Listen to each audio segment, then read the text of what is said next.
I used to tell people I read faces the way some men read weather, the little shifts in skin and posture that warned a storm was coming. That line got me tips, it got me respect, and it got me in rooms where nobody wanted to admit why they were really there. The truth was simpler and uglier. I was good at watching people, and I was even better at using what I learned against them. In my city, there was always someone willing to pay for certainty, even if it was fake certainty. They came in with shaky hands, wedding rings turned inward, eyes that stayed on exits, and they asked for answers they already suspected. I gave them soft words, easy patterns, and the kind of confidence that made them feel less alone with their fear. I never called it a scam out loud, not even to myself. I told myself I was a service like a bartender or a confessor, and if someone wanted to buy a story that let them sleep, that was their business. I made sure the story fit their face, and I made sure I never sounded surprised by anything. I also made sure I had information before they sat down. I had friends in diners, in pawn shops, in nail salons, the kinds of places where people talk because silence feels heavy. If a wealthy client was coming, I paid for whispers, and I walked into the reading already holding their life like a folded map. That was how I stayed safe. I did not take walk-ins, and I did not accept introductions that felt too new or too eager. I kept my door locked, I kept my schedule light, and I told myself that scarcity was part of the mystique. Then one wet afternoon, the kind where the rain makes the streets look clean while the air still tastes like rust, my rules failed me. I was eating alone in the back of a small hot pot place I ran under a different name, because it was easier to look harmless with steam on the windows. I was halfway through a bowl when I noticed the room had gone quiet without anyone asking for quiet. They were already in front of me. 4 men in dark coats, faces blank, hands still, and a woman in a pale fur collar that looked wrong in that weather. 2 of the men stood near the entrance like they had been there all day, and the other 2 stayed behind her like shadows that had chosen a human shape. She sat down across from me without waiting to be invited. Someone placed chopsticks in her hand like she was royalty, and she leaned in to breathe the spicy air as if she was judging the broth. She spoke gently, explaining that they were business people, organized, polite, not thieves. I remember thinking how carefully she said it, like she had practiced sounding reasonable. I also remember one of her men watching my neck, not my face, not my hands, but the soft place where a pulse tells the truth. I smiled anyway because fear is easiest to see when you try to hide it. I told her I could work with anyone if the terms were fair, and I made my voice warm as soup. She nodded like we were discussing real estate. Then she asked if I was the one who could read more than the living, the one who could tell what clung to a person after the breath had left. I did not answer too quickly. People like her hate eagerness, they smell it like blood. I asked what she needed, and I watched her eyes, the slight tension at the corners, the way she held her shoulders like she had learned never to shrink. She gave me a name that sounded clean, too clean, like something printed on a business card. I could tell it was not hers, but I did not call it out. Names were just handles, and the hand holding the handle mattered more. She said she had heard I did not accept strangers, that I worked by introduction only. Before I could explain my rules, one of the men smiled without warmth, and it felt like a door clicking shut. I changed my mind in the space of a breath because rules are only useful if you live long enough to keep them. I told her exceptions could be made, and she seemed pleased by how quickly I learned. She promised money if I was right, and hinted at a different kind of payment if I was wrong. She did not say violence directly, she did not need to, she let the men behind her say it with their stillness. Then she snapped her fingers once, casual as a customer calling for the check. One of the men placed a wooden box on the table and pushed it toward me. The way he moved it was careful, like it was fragile, like it was sacred. For a moment I let myself hope it was cash. That is what greed does, it makes you hopeful in the ugliest ways. I lifted the lid. Inside was a face, not attached to anything, flattened and peeled, the skin laid out like a butcher's cut. It was wet, it was fresh, and the room was cold enough that a faint heat still rose from it. The smell was not dramatic, not like movies, it was metallic and sweet, the smell that makes your tongue feel thick. My hands shook, and the lid fell from my fingers onto the floor. I heard it hit, and I heard the woman inhale, patient, amused. She had seen fear before, and she treated mine like a mild inconvenience. A stack of bills appeared beside the box. She called it a deposit, and she described the rest of the money waiting if I pleased her. It was more than I made in a year, the kind of number that makes you forget your own morals and start doing math instead. I tried to keep my voice steady. I said I needed bone structure, I said a face alone was not enough, I said any real reading required a full body, a living presence, something that could react to my questions. That was true in a way, and it was also an excuse. She told me there would be no bargaining, and she spoke as if my profession could be taken away by force. The threat was calm, and that calm made my stomach turn. I agreed to try because refusal did not feel like a real option anymore. She asked one thing: how the person had died. The question was simple, and her face betrayed that she already knew the answer. This was not a consultation, it was a test, and tests are meant to break you if you fail. I looked at the skin until my eyes watered, then I stopped pretending it held secrets. Instead I watched her. That was always the real work: read the client, give them back what they are desperate to hear. It was raining hard outside, yet her coat was dry, her hair untouched, and her shoes clean. That meant she came by car, but the alley outside my place was restricted, the kind of street police like to patrol for easy tickets. She had still driven in, which meant either she did not care about rules, or the rules did not apply to her. There was a faint pale mark on her ring finger, a ghost of a wedding band. The mark was recent, too sharp to be an old memory. Whatever had ended that marriage had ended lately, and not gently. When I spoke about betrayal, her expression tightened for half a second. The smallest confession. That was enough. I told her the dead man had been reckless with desire, careless with loyalty, and that it had brought violence to his door. It was a performance, but it landed. Her face shifted, not with surprise, but with recognition, and the men behind her relaxed by a fraction. Money changed hands. She sighed as if I had simply confirmed what she hated to admit. She described her husband, not with grief, but with disgust.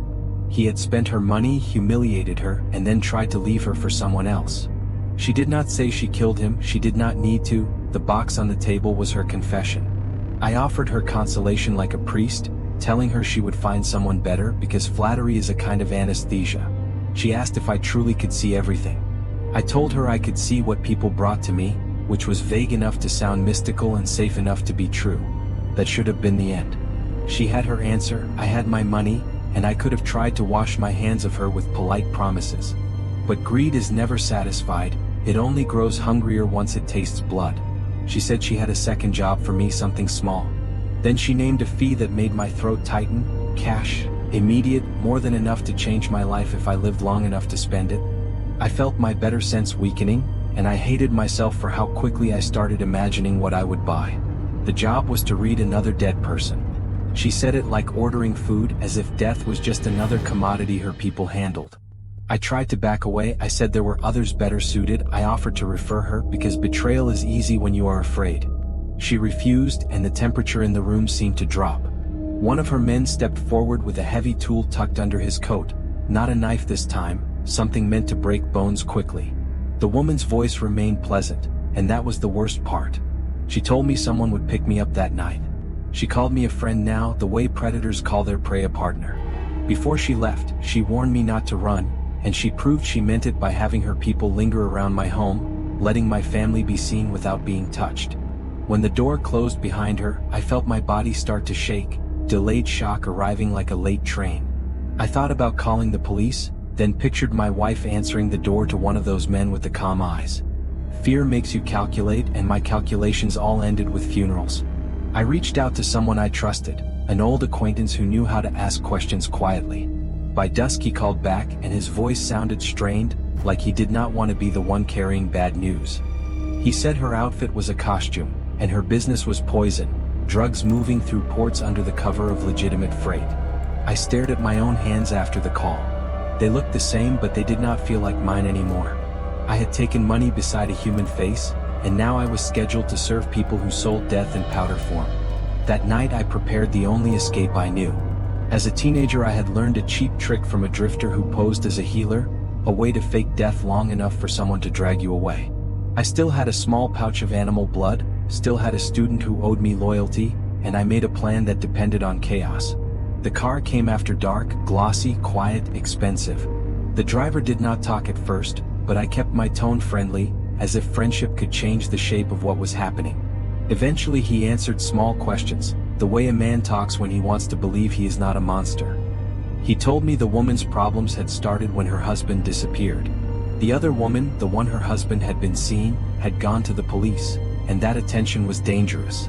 To protect herself, the boss had killed the mistress, then realized she still had to erase everything else. He said the body was being kept at one of their facilities, a slaughterhouse outside the city, a place that already smelled like guilt. He did not use the word slaughterhouse proudly. He said it like a man admitting where he worked without wanting you to picture it. When I asked why they needed me, the driver's hands tightened on the wheel. He said something had gone wrong with the corpse, something that made grown men refuse to step closer. He said there were noises, and then he went quiet as if saying more would invite those noises into the car. The slaughterhouse sat in an empty stretch of road where streetlights stopped bothering. From the outside it looked abandoned, a low building with fenced yard, the kind of place you would not notice unless you were looking for it. Inside, it was alive with armed men, clipped movements, and the constant hum of refrigeration. The woman was waiting, calm, dressed like a winter advertisement. She led me through corridors stained by years of work, and the smell changed as we walked, from old blood to spoiled fat, to something sour that sat behind my eyes. Red paper charms and crude symbols were taped to doors and walls, not because her people believed, but because fear makes everyone superstitious. At the end of the hall was a freezer door covered with more of those charms, layered like bandages. 2 small statues stood on either side, saints or spirits or whatever they could buy in a shop that promised protection. The men who opened the door did it quickly, as if lingering might invite something out. Inside the cold room, stacks of boxed meat rose like walls. At the far end lay a woman's body on a metal surface, her belly swollen tight beneath torn clothing. Her skin was pale with that waxy sheen, and her eyes were open, fixed on nothing, as if she had died staring at an argument she would never finish. Even before I stepped over the threshold, I heard it, faint at first, like a baby crying in another apartment. The sound was thin and steady, a helpless noise that did not belong in a freezer full of dead meat. The men near the door pretended not to hear it, but their shoulders were tense and their eyes would not settle. The boss told me to find out what the dead woman wanted, and also what she had done for work while she was alive. The second request felt oddly specific, and it did not fit the story of a jealous husband and a murdered mistress. It felt like someone trying to confirm a suspicion they were afraid to name. She also told me I would not be the first one to try. She had hired a medium, an old woman known for letting spirits speak through her. The boss said it with respect, but it sounded more like desperation than belief. The medium arrived soon after, bundled in a cheap coat, moving slowly as if age could be used as a shield. I recognized her kind immediately, a professional liar like me, someone who survived by sounding certain. Her eyes flicked over the room and I saw her calculating exits. The boss questioned her, asking the same thing she had asked me, whether the dead had unfinished business, whether the dead were angry, whether the dead could be appeased. The medium promised she would try. Then, almost casually, she suggested I should go first, to give her details that would help her connect. I refused with polite logic, telling her that my guessing could contaminate her ritual, that it would be better if she made first contact. She did not like being cornered by reason, but she also did not like the men with weapons near the door. She went in. The crying grew louder as she approached the body, changing from infant wailing to something harsher, a stretched sound that carried bitterness, like grief curdled into rage. It was not sudden, it was gradual, and that made it worse because it felt like the room itself was tightening around us. The medium's legs trembled, and she wet herself, heat steaming briefly in the freezer air. She did not turn back because the boss did not blink and the men did not shift. The medium moved forward the way animals move toward traps when you block every other path. She began her act, murmuring prayers, holding a white cloth like a flag, shaking as if something invisible had grabbed her spine. For a moment I thought she might be talented enough to convince even me. Then her head jerked and her eyes rolled, and her voice changed, lower and rough, as if someone else had borrowed her throat. She spoke toward the boss with hatred, promising to drag her down into darkness. The boss answered without flinching, insulting the dead woman, daring her to try, claiming power even over what could not breathe. The medium screamed, spit blood onto the floor and collapsed, motionless. The crying stopped. The freezer felt empty in a different way now, like a church after everyone leaves. Nobody moved for several seconds because stillness is a kind of prayer when you do not know what else to do. The boss looked at me then, and the warmth of her earlier politeness was gone. She told me it was my turn, her voice flat, as if she had already decided what she would do if I failed. I tried to bargain with distance, saying I had already sensed enough from far away, saying the dead woman's wish was obvious. The boss interpreted my fear with ease. She suggested that the only wish was her own death, that the dead woman would only rest if the boss died. I agreed it was possible, then suggested a safer alternative, sealing the room forever, burying the problem in concrete, because I needed her to choose anything that did not involve killing me in front of witnesses. For a second she seemed to accept it. Relief ran through me like warm water. Then she told me I still had to go inside because she needed that one detail, the dead woman's occupation. One of the men brought out a large bag filled with cash, bills stacked so neatly they looked unreal. Another man raised a handgun and pressed it against my forehead, not angry, not excited, simply ready. In that moment the money did not feel like wealth, it felt like bait. I stepped into the freezer.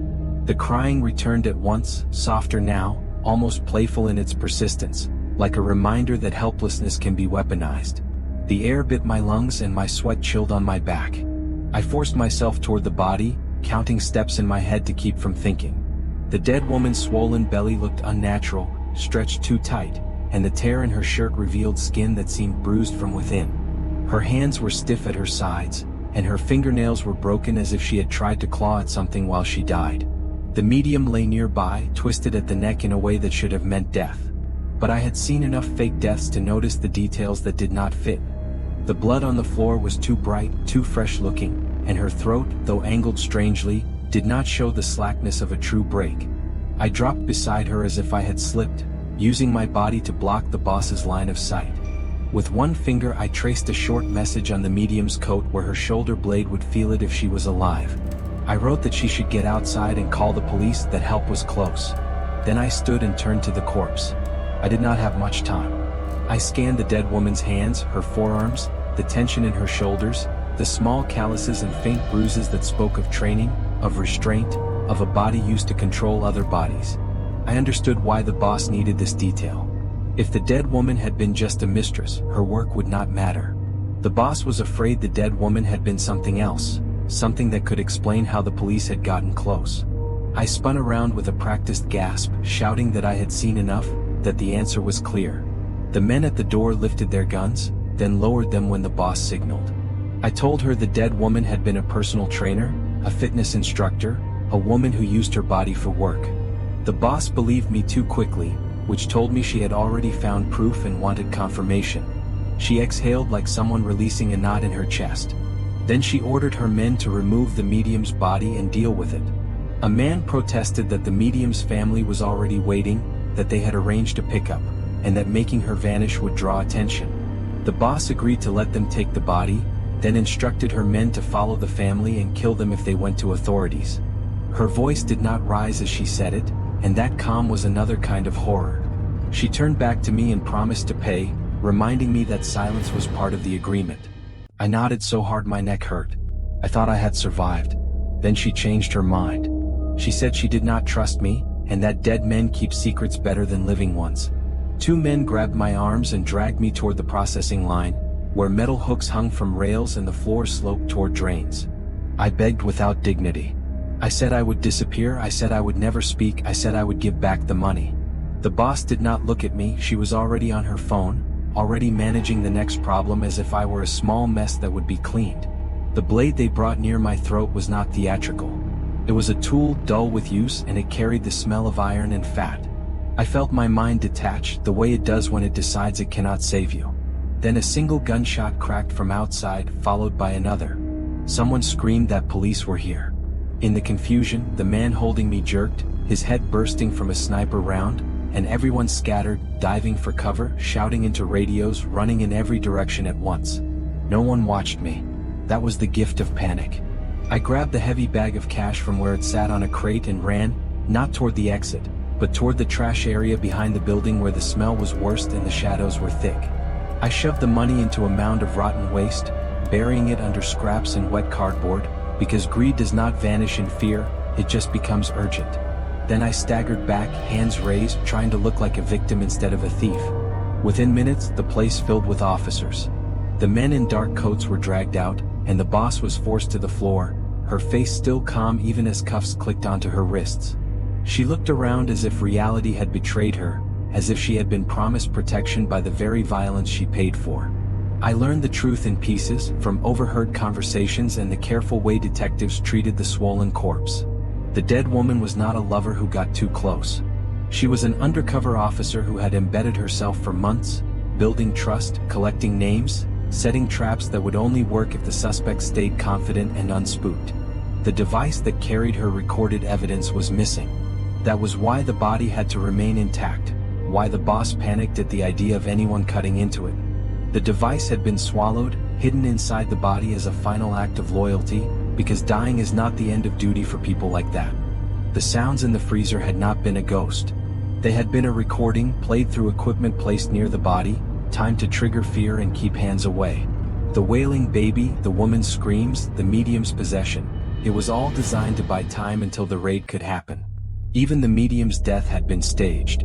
She was part of the plan, another liar recruited for a larger lie, willing to risk her life because the alternative was worse, or because she had guilt she wanted to pay down. The men who had died before, the other psychics and holy men the driver mentioned, they were probably the same, frauds who stepped into the wrong job and then helped make the lie bigger to survive. When the boss realized the police were close, she turned to what she trusted, cruelty and control. She tried to kill me not because I knew anything but because she could. She believed survival was a matter of removing every witness, even the useless ones. After the arrest, I did not go home right away. I stood under a streetlight and stared at my hands again, still smelling the freezer on my skin. I had told a lie that mattered, not to protect the dead, but to protect myself, and somehow that lie had helped the police hold their line for a few more minutes. The next morning, when the city looked normal again, I went back to the slaughterhouse's trash pile. I dug through filth until my fingers bled and I found the bag where I had buried it. The money was damp and stinking, but it was still money and I still wanted it. I told myself I earned it for surviving. I told myself it was hazard pay. I told myself 100 small justifications because guilt is easier to live with when you divide it into tiny pieces. The boss was sentenced later, the kind of sentence that ends with a quiet room and no second chances. People celebrated and the papers called it justice. They did not mention the undercover woman's last decision, or how many liars had to cooperate to keep her secret safe inside her body. I tried to return to my old life, but the old life did not want me anymore. Clients still came, but their faces looked different to me, thinner around the eyes, sharper at the jaw. Every time I read someone's fear, I wondered what I would do if a woman like that boss walked in again. Sometimes, late at night, I still hear that crying in my head, steady and small, like something trapped behind a wall. I remind myself it was recorded, that it was a tool, that it was never a ghost. The reminder helps, but it does not erase the feeling that the sound was meant for me, and that it found a place to live where I cannot reach it.